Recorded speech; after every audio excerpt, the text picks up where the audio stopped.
El fanático de Poe, June Williams, versión libre. A fines del otoño de 1880 iba yo en el tren de Boston a Baltimore para ver a mi tía, cuando un desconocido entró en el vagón y tomó asiento frente a mí. Lo recuerdo tan claramente como si lo tuviera delante de los ojos. Un hombre delgado y menudo, vestido de negro, con frente abombada y penetrantes ojos negros. Permítanme antes de continuar contarles algo sobre mí. Quizá a ello les sirva para entender por qué me dejé arrastrar a una situación que cualquier hombre en sus cabales habría evitado. Me llamo William Reynolds y soy escritor de historias de terror. Como tomo muy en serio mi trabajo, siempre trato de darle verosimilitud a mis relatos, sin importar cuán fantasioso sea el argumento, para lo cual me ayudaba bastante el inspirarme en sujetos de carne y hueso. Creo que ahí estuvo mi error. Bien, aquel día fatal yo estaba solo en el compartimiento cuando el desconocido vino a sentarse frente a mí. Lo saludé apenas con una ligera inclinación de cabeza y volví a concentrarme en el argumento del cuento que estaba escribiendo. De pronto, una voz vino a interrumpirme. Es una noche fría incluso para esta época del año, ¿no le parece a usted? Levanté la mirada y vi al desconocido observándome con ansiedad. Así es, en efecto, repuse lacónicamente.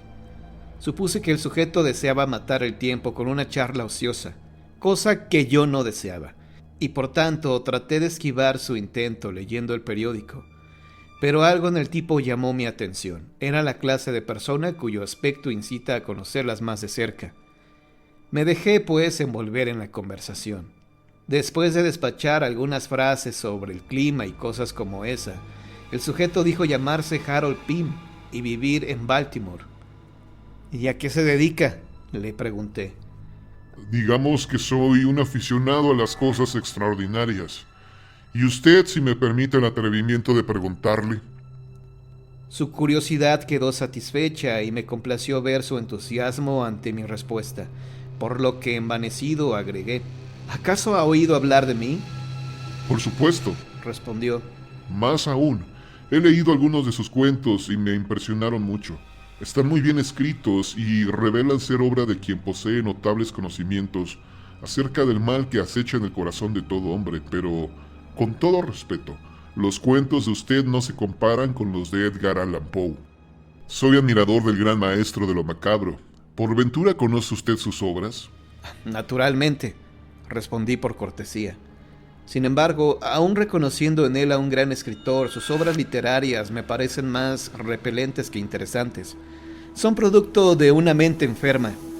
Opinión compartida, según creo, por los críticos que lo ignoraron mientras vivió, aunque 30 años después de muerto Poe, estaba de moda considerarlo el fundador del género de terror. A mí no me impresionaban sus cuentos, pero habría sido descortés decir tal cosa a Pym, además de parecer un mero arranque de celos profesionales de mi parte. Así que me contenté con expresar algunos vagos cumplidos para la obra de Poe. El efecto de mis palabras fue notable en Pym, quien me tomó las manos y dijo en tono ferviente: Vaya, cuán raro es encontrar a alguien capaz de apreciar y comprender la obra del gran maestro. ¿Acaso es usted un seguidor de él? Más o menos, balbucí, retirando de inmediato mi mano de las suyas heladas. Pero no me resistí a agregar: me gustaría pensar, sin embargo, que he añadido mi toque personal al género. Claro, claro, repuso deprisa y ya no dijo una palabra más hasta llegar a Baltimore. Cuando nos disponíamos a apearnos del tren, me tocó del brazo y me dijo: espero no me considere un atrevido si lo invito a mi casa. Poseo algunos recuerdos de Poe y creo que a usted le agradaría conocerlos.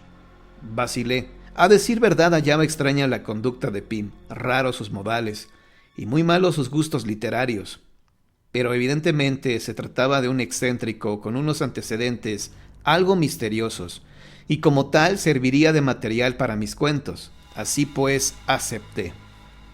Voy a estar en Baltimore muy poco tiempo, por tanto, nuestra cita deberá posponerse para mañana por la noche. Me parece perfecto, me respondió. Como vivo a las afueras de la ciudad, es un poco difícil dar con mi casa, así que será mejor si lo recojo en Ayers Ferry. ¿Le parece bien a las 8? Ahí estaré. dije y nos estrechamos la mano. A la noche siguiente, después de un día pesado en compañía de mi tía, una anciana bastante exigente, me dispuse a cumplir la cita con Pim. Era una de esas noches húmedas y brumosas, tan típicas del otoño en Baltimore, y pensé que estaría mejor quedándome en casa de mi tía, aunque hubiese de pasar la noche oyéndola chismorrear. Al llegar a Ayers Ferry, Pim estaba aguardándome con un coche de caballos. Subí al vehículo y de inmediato advertí el frasco en la mano de Pim.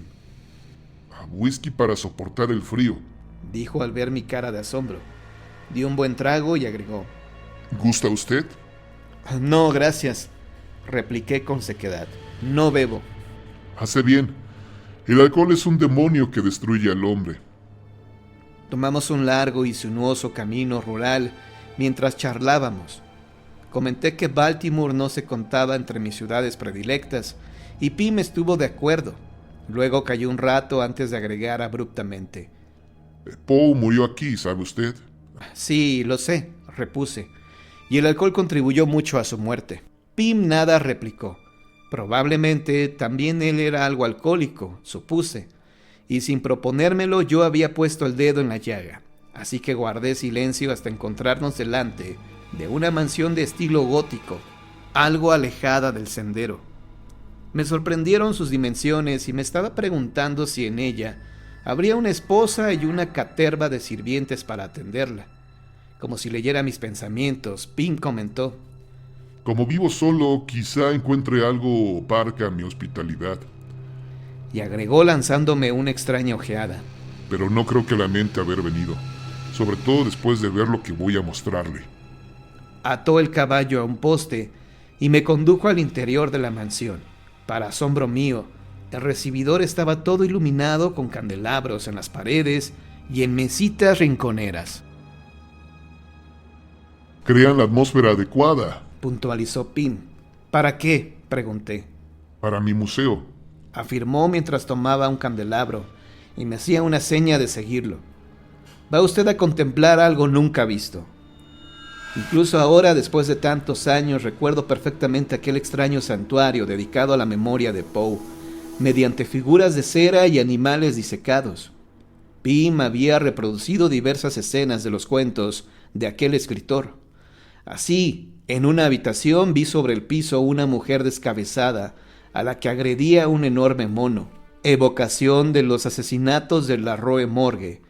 En otra, los muñecos representaban unos danzantes que admiraban a un siniestro personaje vestido de rojo. Escena tomada de La Máscara de la Muerte Roja. Más allá, un atroz felino tuerto, sentado sobre la cabeza de su difunta dueña, era sin duda la representación de la escena final del Gato Negro. Y así seguimos pasando por las estancias del impresionante museo donde Pim había rendido homenaje a Poe. Finalmente llegamos a una sala donde las figuras y el decorado trasuntaban el horrible relato El Pozo y el Péndulo.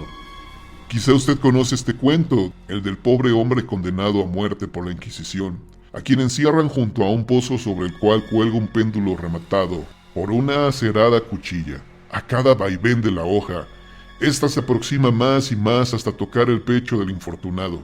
No siga, conozco el cuento, le interrumpí, y me quedé mirando la tétrica escena, y ahí estaba el pozo y la atroz cuchilla en el extremo del péndulo. Los cortinajes, nada faltaba, excepto las ratas de relato. Un día, cuando el talento de Poe sea plenamente reconocido, abriré este museo al público, explicó Pim, y concluyó: ese pobre escritor, tan incomprendido en su época. Tal vez debí cerrar la boca y salir de ahí tan pronto como fuera posible, y decente hacerlo. Pero no pude contenerme. ¿Incomprendido? Nada de eso, sino visto como el borracho fracasado que era. Si me permite decirlo, creo que podría usted haber empleado mejor su dinero en otra cosa. Mis palabras tomaron desprevenido a Pim, quien me miraba azorado. Es más, continué, la obra de Poe no es sino el desvarío de un loco. ¡Basta!, musitó Pim. ¡Basta! Si por mí fuera, añadí dejándome llevar por la crueldad, prohibiría esos cuentos. Con un grito ahogado, Pim aventó el candelabro y se me echó encima con fuerza, tal que me hizo trastabillar al borde del pozo. Al saber que mi vida estaba en juego, golpeé a Pim repetidas veces, pero mis ataques parecían no surtir efecto en él. Para colmo, de pronto me di cuenta de que el candelabro caído había pegado fuego a las colgaduras de la estancia y cada cortina llameaba como una gigantesca antorcha. Semejante horror me dio la fuerza necesaria para librarme de las garras de Pim y dejarlo inconsciente de un golpe. Escapé de la sala. No podría decirles cuánto tiempo empleé recorriendo los interminables pasillos y estancias, perseguido siempre por el humo y el fuego que se propagaba velozmente de una figura de cera a otra. Por fin hallé la salida y permanecía fuera de la casa viendo cómo las llamas devoraban el piso superior. Si Pim no había vuelto en sí a tiempo para ganar la planta baja, pensé, seguramente ahora estaría muerto. Mientras sollozaba histéricamente, corrí a desatar el caballo del coche, trepé al vehículo y me alejé de la horrible escena a toda velocidad. Seguramente les sorprende que yo no avisase del terrible incidente a la policía y en lugar de ello haya tomado el primer tren a Boston, pero lo hice por una buena razón. Como me había implicado aún indirectamente en la muerte de Pim, preferí no verme atrapado en la lenta maquinaria judicial mientras se decidía si yo era o no culpable. No tengo ni idea de lo que pensó mi tía de mi apresurada partida. Todo cuanto sé es que cuando ella pasó a mejor vida, no me dejó ni un centavo. Solo me resta por contar a ustedes una cosa. Hace poco tuve ocasión de ver un retrato de Poe, mientras hojeaba el volumen de sus obras completas. Quedé estupefacto al comprobar el inmenso parecido entre este escritor y el desventurado Pim.